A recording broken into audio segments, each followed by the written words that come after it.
안녕하세요. 수능물리학의 캡틴 장동호입니다. 여러분들 2021 6월 모평 보시느라 수고 많으셨습니다.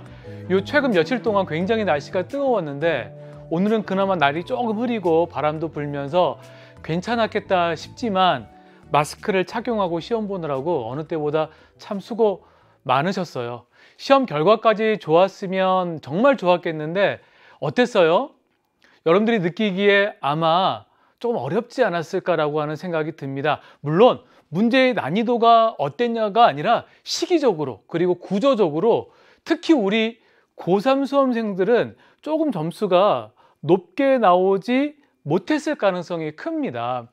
지금 개학도 늦어지고요. 여러 가지 어려운 상황들이 겹쳐지고 그리고 중간고사도 아마 얼마 전에 봤을 테고요. 6월 모평을 준비하기에 충분하지 못했던 시간들이었을 거예요. 그래서 어떤 시기적으로 점수를 높게 받지 못했을 거고, 그리고 6월의 학력과 9월의 학력과 수능 시기의 학력은 조금 달라요. 그래서 분명히 앞으로 우리의 점수는 올라갈 것이다 라고 하는 긍정적인 마음을 품으셔야 됩니다. 그리고 대신 이번에 점수가 조금 잘 나온 친구들도요, 계속 그렇게 잘 나오지 않아요.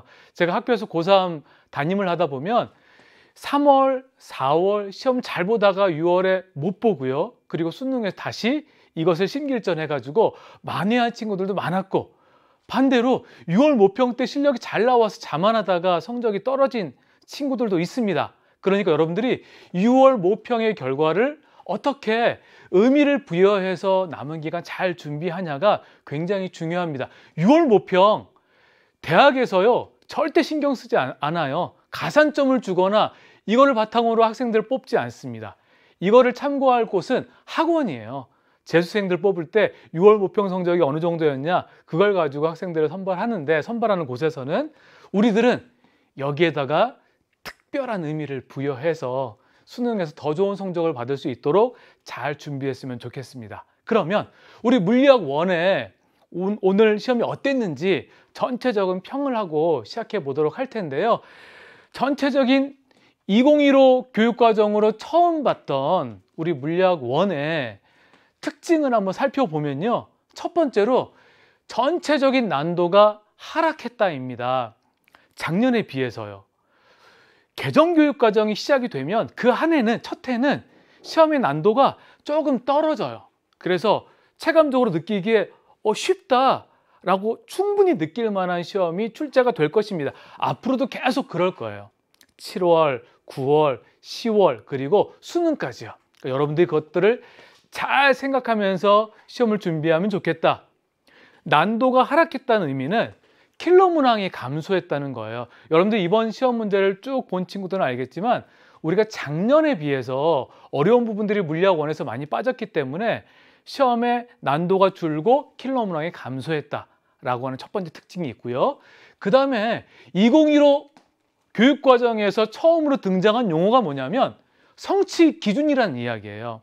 그러니까 학생들이 이러한 개념을 통해서 어디까지 도달해야 되는지, 그래서 어디까지 학업을 성취해야 되는지에 대한 기준을 제시했는데, 이러한 성취 기준이 충실하게 반영이 되었더라라고 하는 것입니다. 제가 조금 이따 한번 소개를 해드리도록 할게요. 그리고 우리 물리학 1에 보면 필수 탐구 활동들이 있습니다. 전체 7가지가 있거든요. 그 7가지에 대한 과정, 결과, 그리고 결과를 해석하는 것, 이것도 시험에서 중요하게 출제가 될 수 있다라고 하는 교훈을 우리에게 준 시험입니다.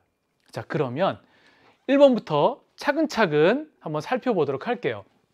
시험의 난이도는 일단 작년 수능하고 비교하면 작년 수능에 비해서는 조금 쉬웠습니다.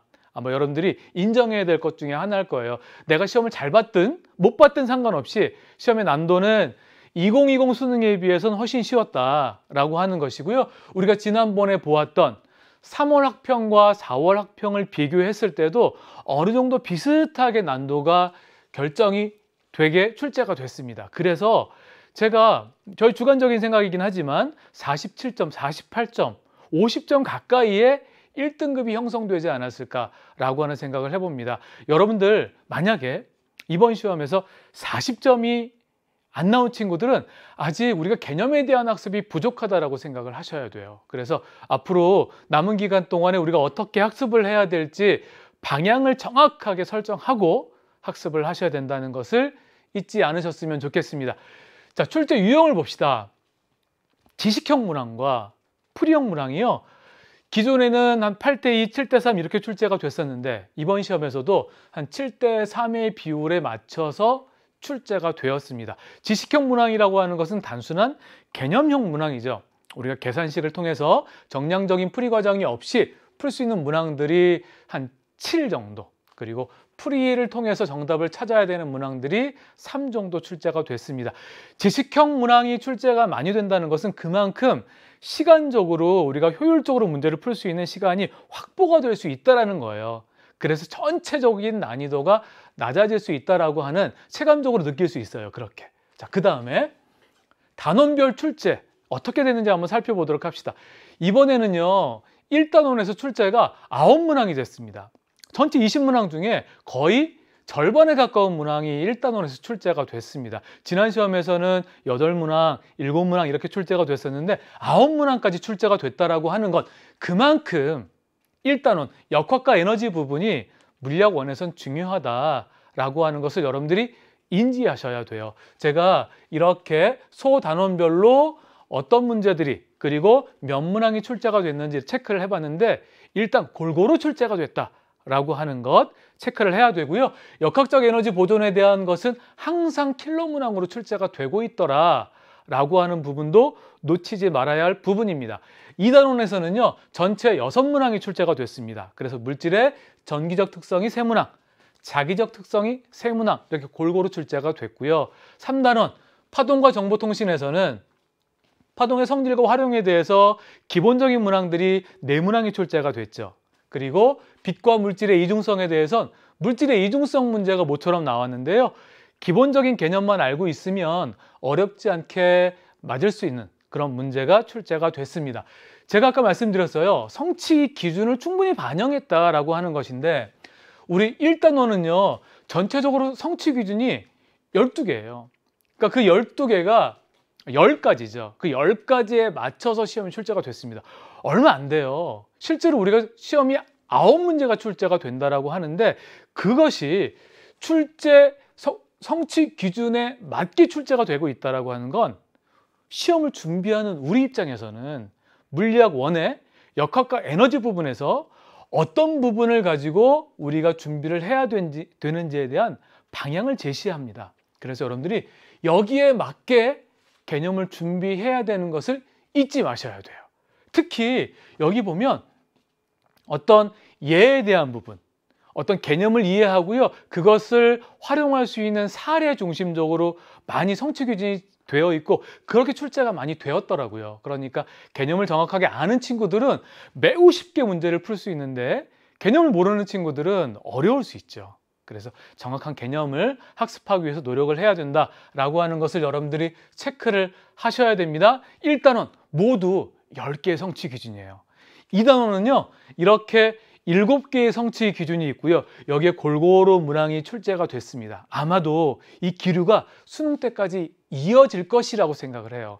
3단원도 마찬가지예요. 전체적으로 6개의 성취 기준이 있는데 여기에 골고루 그런 평가 기준에 맞춰서 문제를 묻고 있습니다. 자, 그러면 우리 필수 탐구 활동이 7개가 제시되어 있다라고 이야기했잖아요. 그것도 마찬가지로 이거 보세요.